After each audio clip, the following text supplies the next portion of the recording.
वास्तव में जो बड़े मगरमच्छ थे उन पे कार्रवाई नहीं हुई, सरकार ने कोई कार्रवाई नहीं की और युवाओं के भविष्य पे हथौड़ा चलाने का काम गहलोत सरकार ने काम किया है। पेपर लीक के मामले में मैंने विधानसभा में सब लोगों से कहा था कि बीजेपी और कांग्रेस का मुद्दा नहीं है, राजस्थान का मुद्दा है। राजस्थान में जी गड़बड़, घोटाला और गहलोत सरकार चल रही है। राजस्थान में भी बीजेपी हारने वाली है। पूरे राजस्थान के युवाओं को, हर व्यक्ति को मालूम है कि किस प्रकार से राजस्थान में जो पेपर लीक 17 बार पेपर लीक हुआ है और उसमें वास्तव में जो बड़े मगरमच्छ थे उन पे कार्रवाई नहीं हुई, सरकार ने कोई कार्रवाई नहीं की और युवाओं के भविष्य पे हथौड़ा चलाने का काम गहलोत सरकार ने काम किया है और उसमें बहुत बड़े पैसे का लेन देन हुआ है। नहीं तो 17 बार पेपर कैसे लीक होता है। और यह जो कार्रवाई हो रही है, अपने जो भी इनपुट होगा उसके आधार पे सब स्वतंत्र एजेंसीज हैं अपना कार्रवाई कर रही हैं। सभी को स्वागत करना चाहिए कि अगर निर्दोष है तो नहीं फंसेंगे, अगर गलत है तो जरूर फंसेंगे। राजस्थान की जनता जानती है कि पेपर लीक में बहुत बड़े पैमाने पे घोटाला हुआ है और उसमें सरकार के बड़े बड़े लोग, मंत्री से लेकर बड़े बड़े लोग उसमें इन्वॉल्व थे। जहां भी इलेक्शन होते हैं इस तरह की कार्रवाई होती है, ये कोई नई बात नहीं है। जब इलेक्शन होगा तो कांग्रेस के प्रदेश अध्यक्ष और कांग्रेस नेताओं के ऊपर ईडी की कार्रवाई होगी, ये पूरा देश जानता है और ये बात पहले चीफ मिनिस्टर अशोक गहलोत जी कह चुके हैं। अब आज ये कार्रवाई हुई है, ये कार्रवाई उनका राइट है, कार्रवाई करने का उन्होंने राइट है। तो वो किस इश्यूज पे किए, क्या किए, वो सामने तो आए। क्या कहना चाहते हैं, ईडी वाले खुद तो प्रेस के सामने आते नहीं है, तो वो आके जब पूरा उनको सम्मान मिलेगा, क्या उनसे पूछताछ कर रहे हैं, क्या बात थी, क्या कारण था, पता चले किस मामले में की कार्रवाई। बताया जा रहा है पेपर लीक मामले में गोविंद सिंह डोटासरा। इस पेपर लीक के मामले में मैंने विधानसभा में सब लोगों से कहा था कि बीजेपी और कांग्रेस का मुद्दा नहीं है, राजस्थान का मुद्दा है। जितने पेपर लीक हुए वो पेपर लीक किसने पकड़े? राजस्थान की पुलिस ने। राजस्थान की पुलिस, मुख्यमंत्री खुद होम मिनिस्टर है, तो मुख्यमंत्री की नॉलेज में था, उन्होंने सब जगह पेपर लीक होने पर स्ट्रिक्टली कहा कि कहीं पेपर लीक नहीं होना चाहिए, तो डिजर्विंग बच्चे उनका सिलेक्शन होना चाहिए।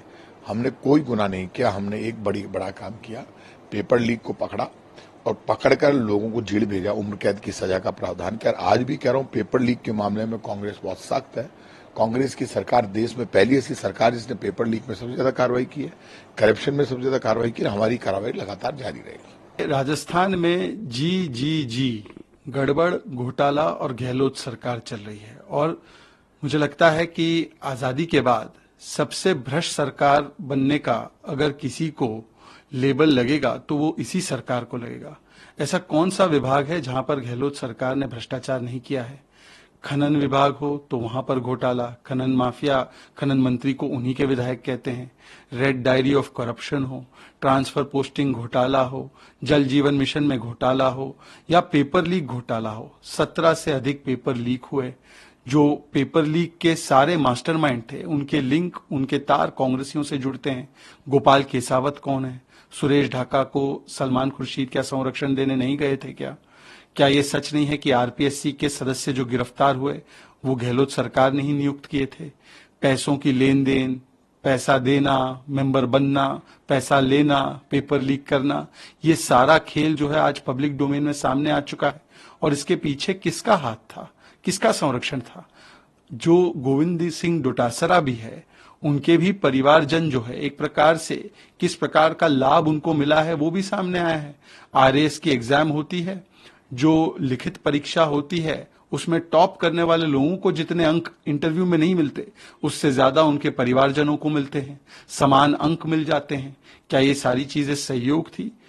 आज देखिए एजेंसीज जांच कर रही है और जांच करने की भी क्या आवश्यकता है।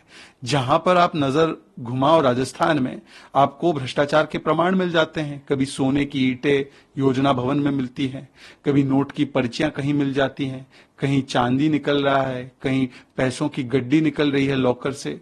तो भ्रष्टाचार के प्रमाण तो आपके सामने है राजस्थान में, जो 4.5-5 साल भ्रष्टाचार किया गया है। और इसीलिए आज विक्टिमहुड कार्ड नहीं, अशोक गहलोत जी को तो जवाबदेही देनी चाहिए कि जो आजादी के बाद की सबसे भ्रष्ट सरकार चलाई गई है वो उन्हीं के द्वारा 70 लाख युवाओं को धोखा दिया गया पेपर लीक करवाकर, और कम से कम 2.5 से 3 करोड़ लोगों को इसका सीधा सीधा नुकसान पहुंचा है। चुनाव शुरू हो गए ना, automatically BJP frontal organisation, ED, income tax and CBI वो तो आने वाली है।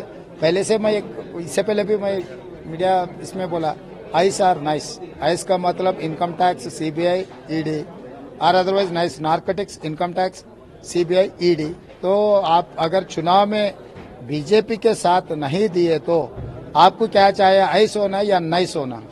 This the simple thing they are saying, simple. तो ये ऐसे ही ये कोशिश करते, कर्नाटक में भी यही कोशिश की मगर चुनाव तो नहीं जीत सका। राजस्थान में भी ये कोशिश जारी रहेंगे, राजस्थान में भी बीजेपी हारने वाली है। नमस्कार, मैं हूं मानक गुप्ता। अगर आपको हमारा ये वीडियो पसंद आया हो तो इसे लाइक और शेयर जरूर करें, और हाँ, हमें सब्सक्राइब और फॉलो करना ना भूलें ताकि आप देश और दुनिया की कोई खबर मिस ना करें। तो जुड़े रहिए हमारे साथ और देखते रहिए न्यूज़ 24।